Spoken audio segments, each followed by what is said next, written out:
Nobody cares about the Raiders. I'm just kidding. I'm just kidding. But guys, this is Quarterback Cold Hard Facts Wednesday on a Thursday. So as we just discussed the Browns quarterback situations, let's go ahead and travel over to Indianapolis, Indiana, and let's talk about the Colts quarterback battle. Guys, this is Daniel Jones versus Anthony Richardson.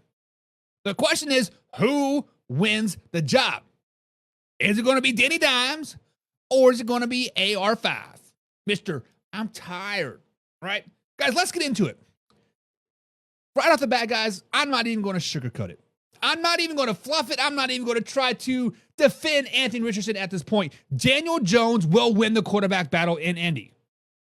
It's simple as that. Daniel Jones is better than Anthony Richardson. And before the Anthony Richardson truthers start lighting up the chat, let me explain to you why I think Shane Steichen is going to roll with Jones as his QB1 in 2025 and why he should. We got to start off with the narrative versus the reality, right? The narrative says that this is Anthony Richardson's job to lose. He was the number 4th overall pick, the franchise guy, the future. And on paper, yeah, it makes sense to let the young guy do it and prove himself. But the reality, Richardson already lost me. And he lost a lot of people in that locker room. And he lost a lot of fans last year when he tapped himself out against the Houston Texans on 4th and 1. His team needed him. The game was tight, and the moment was too big, and he folded like a $2 lawn chair. I'm tired, coach. I'm tired. Suck it up and get in there. Now, I'm talking about playing through some serious and risking your future. No, he was simply tired. There's a difference between being cautious and being checked out. Richardson lost respect for me right then and there, and you can bet I didn't go unnoticed by the guys in that building as either. Now, Daniel Jones fits Shane Steichen's vision. Let's just be honest. You want to know why Daniel Jones is going to win the job? Because he fits exactly what Shane Steichen wants to run. Jones is mobile, whether you guys want him in or not. Yes, I know he did trip over his own 2 feet on an 80-yard touchdown untouched, but he's mobile, he's smart, and he makes quick decisions in the short and intermediate passing game. He's not going to blow you away with his arm strength, but that's not the system that we're asking for. It's asking for rhythm, timing, poise, and movement, and when healthy, Daniel Jones gives you that. There's a reason why the Giants made him a very, very well-paid man.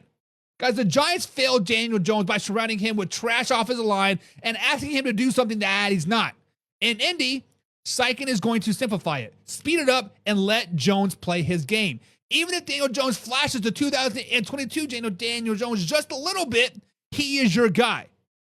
Now, there is an Anthony Richardson quote upside. There's a little bit of upside for Anthony Richardson, sure. Richardson does have a cannon for an arm, and he's crazy athletic. But here's the issue. He still can't consistently hit the short, medium throws. That's a death sentence in today's NFL. He also hasn't stayed healthy. Another shoulder setback this offseason wiped out valuable reps during OTAs.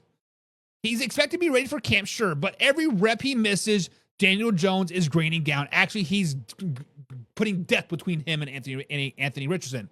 And let's not forget, just because Anthony Richardson was drafted so high doesn't mean he gets to take over. At some point, potential has to become production, and we haven't seen that yet. And to be fair, the Colts should not have drafted Anthony Richardson at number 4. Don't shoot the messenger, but the facts are facts. So who will win the battle? Daniel Jones will be the week 1 starter for the Colts. Let me clear my throat and say it for the people in the back. Daniel Jones will be the week 1 starter for the Indianapolis Colts. He brings stability, system fit, and leadership that this roster needs. And while the coaching staff may want Anthony Richardson to win the battle, Jones is going to force their hand in camp. This isn't about who can run and read the options or launch the 70-yard ball. It's about who can move the chains, stay on the field, and execute Shane Steichen's offense the way that it is designed. Jones gives the Colts their best shot to win right now. But guys, what do you think? Are you still riding with Anthony Richardson as the Colts' long-term answer as quarterback? Or do you believe, like I do, that Daniel Jones will steal a job and never look back? Guys, comment down below. This is a live interactive show. I want to hear from you on your takes on the Colts quarterback room situation. Guys, hit the subscribe button, hit the like button. Remember, we are live Monday through Thursday at 9 p.m. East Coast time right here at youtube.com/manhour. Let's get into the comments and discuss your thoughts. Old Man River says, plain and simple, the answer is Danny Dimes. And Old Man River knows a thing or two about losing. So if he says Danny Dimes, not Anthony Richardson, I want to question your ability a little bit. I want to question you a little bit, but you know what? Danny Dimes is the answer. I'm trying to dog without dog. Yeah. My bad. Where's Coach Rowe when you need him? James Frank says, who wins the job? Daniel Jones or the tried or tired rapper? You know what? The NFL has, 3 or 4 retired rappers now, right? We got Anthony Richardson was a retired rapper. Darren Waller is a retired rapper. Isn't there somebody from Houston that's a rapper too?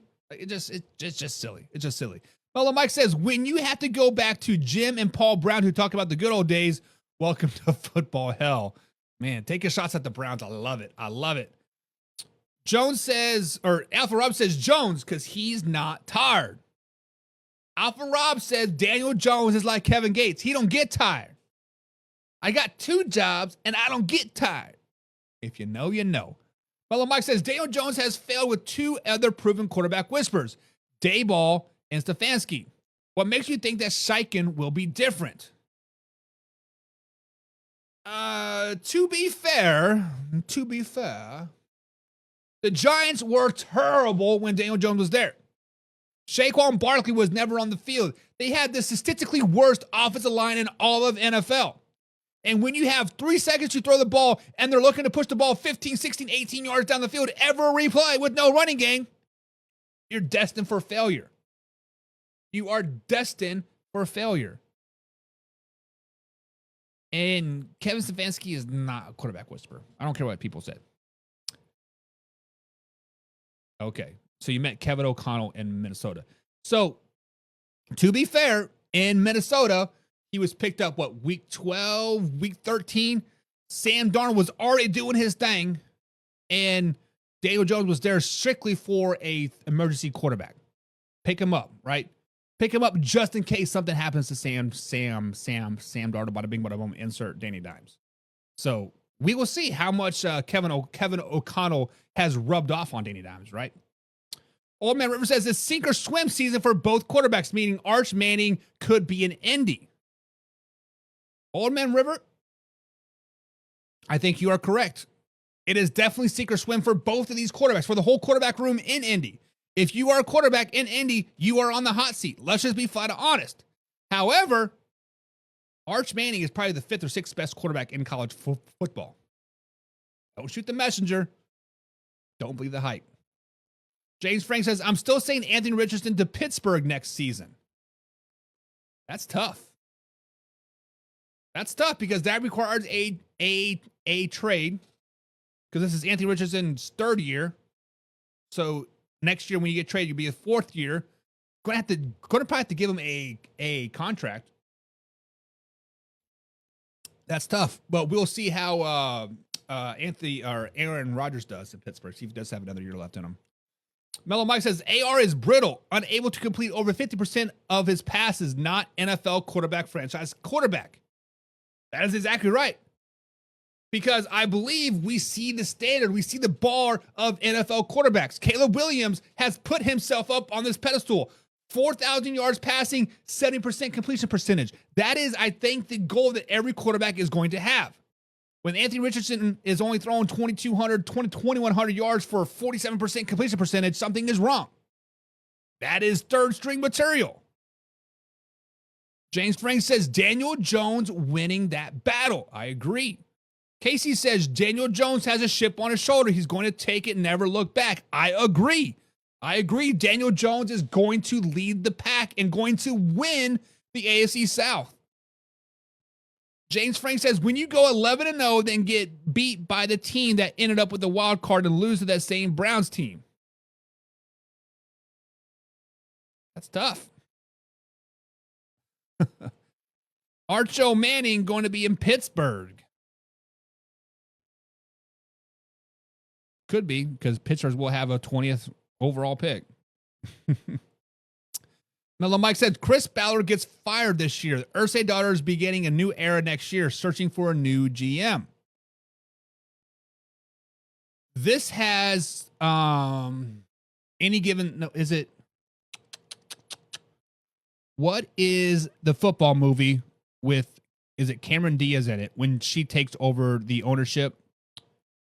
Is it Any Given Sunday? And they got the old head coach, and then the dad dies, and then the daughter comes into place. That's got to be Any Given Sunday, isn't it? No, that's not. I can't remember. Yeah, it's definitely Any Given Sunday, right? So Mellow Mike, I think you're right. I think the Colts situation has Any Given Sunday written all over it. Searching for a new GM or a head coach at that rate, right? It wasn't their replacements. Definitely wasn't their replacement. James says, Casey Morgan, maybe I don't think he'll go into the draft till 27, though. Archie Manning is making a lot of money in college. And I think we're going to start seeing that to be a norm, right? If a player making millions of dollars in college is going to be a top 3, top 4, top 5 overall pick, right? And they're like, oh, the Browns are up there. The Steelers are up there. I don't want to go play for any of those teams. I'm going to go stay in college for an extra year. I'm making more money in college than I would be in the NFL anyway, so whatever. And then next year, you're like, oh, the Cowboys are up there. Let me go play for the Cowboys, right? Yeah.